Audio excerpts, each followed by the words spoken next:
The Elvis Cover-Up Part 2. The death of Elvis Presley. Geraldo reported in detail that Elvis Presley died of the lethal effects of a combination of drugs and not of a heart attack, and that a cover-up of the true facts followed. Since his report, a good deal has been happening. And here is Geraldo to bring you up to date. A lot has been happening, thank you.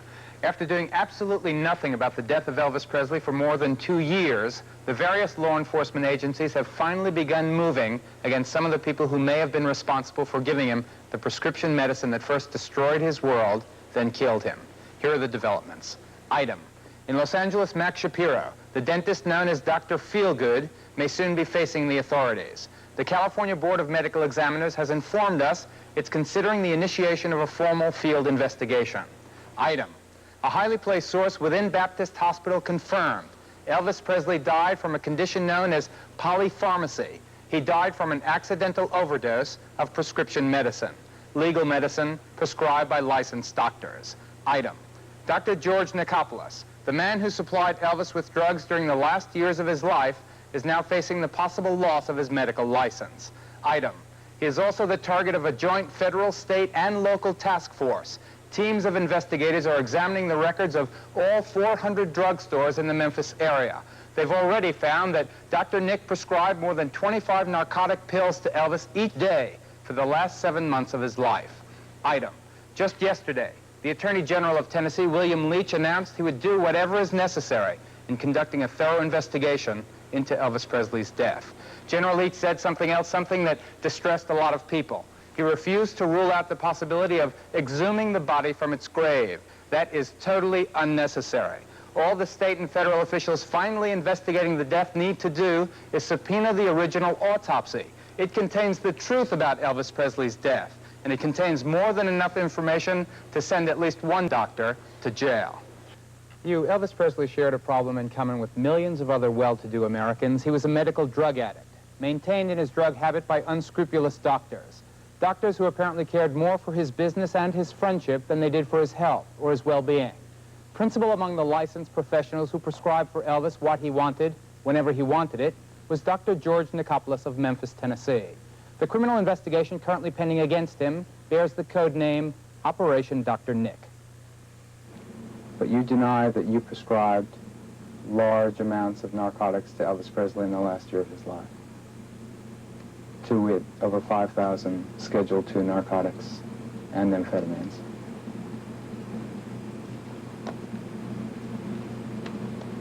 I don't have any comment. In part 1 of the Elvis cover-up, we reported how Dr. Nick prescribed 5,600 narcotic pills to his famous patient in just the last 7 months of Elvis Presley's life. Additional evidence uncovered by investigators for the state of Tennessee indicates that the doctor's pattern of overprescription had been going on for years. According to the Board of Medical Examiners, between January 10, 1976 and August 16, 1977, the day Elvis died, Dr. Nichopoulos prescribed 12,000 narcotic pills to the man who was the king of rock and roll. That's 12,000. Because it's difficult for us to comprehend the enormous amount of narcotic pills prescribed by Dr. George Nichopoulos to Elvis Presley, we've put together this display. This is what 12,000 pills look like. During the last 20 months of Elvis's life, he received prescriptions for an average of 20 uppers, downers, and other narcotic pills for each day of his life. He also received prescriptions for at least 1 narcotic injection a day during the last 20 months of his life. And remember, what you see here represents just the amount prescribed by a single doctor, Dr. George Nichopoulos, and in a single town, Memphis, Tennessee. There were other doctors in Las Vegas, in Los Angeles, and in other cities along the way. I've never seen a human being in my life ever abuse drugs like Elvis did, ever. By now, the stories of Elvis's drug abuse have been told by enough people and in sufficient detail that little doubt remains, even among the most ardent Presley fans, that the man had an extremely serious problem. Elvis had taken at least a dozen narcotic pills in the 4 hours preceding his death. There was absolutely no medical justification. His only legitimate medical problem that night was a toothache. His body was discovered at 2:30 in the afternoon by his fiancée, Ginger Alden. She called the aides, who began frantically trying to resuscitate him. He had already been dead at least 5 hours. The cover-up began even when Elvis's body was still on the floor of his bathroom. Minutes after receiving a call for help, an emergency ambulance team from the Memphis Fire Department arrived at Graceland. Ulysses Jones was one of the 2 paramedics dispatched. When we arrived at Graceland into the restroom, we were greeted by some people that was working on it when we got there. They were actually working on the body. Yes, sir. Okay, we asked what had happened.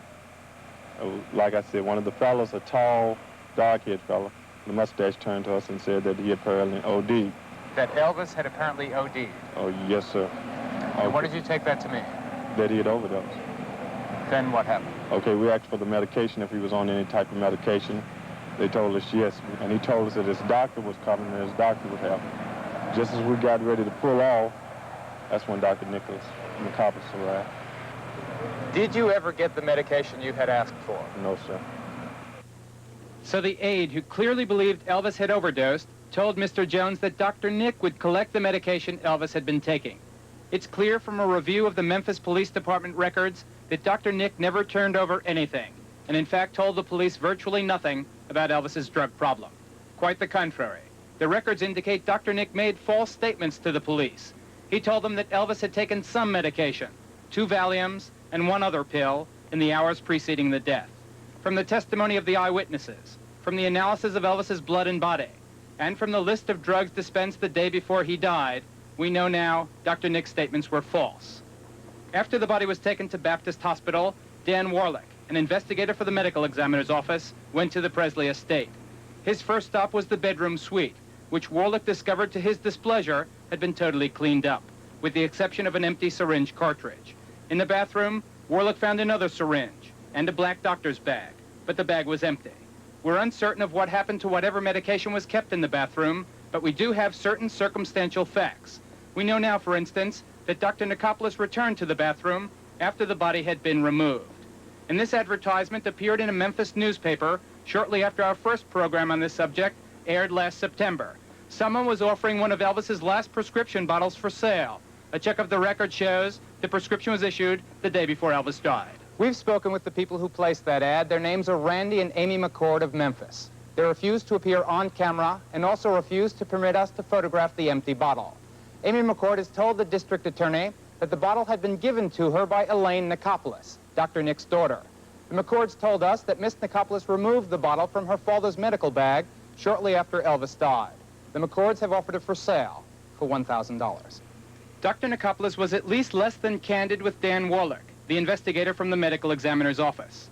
In sworn testimony given in a lawsuit brought by 2020 producer Charles Thompson, Warlick testified Nicopolis never informed him of the drugs he was prescribing to Elvis Presley. Likewise, the medical examiner, Dr. Jerry T. Francisco, testified that Dr. Nick never advised him of Presley's use and misuse of drugs.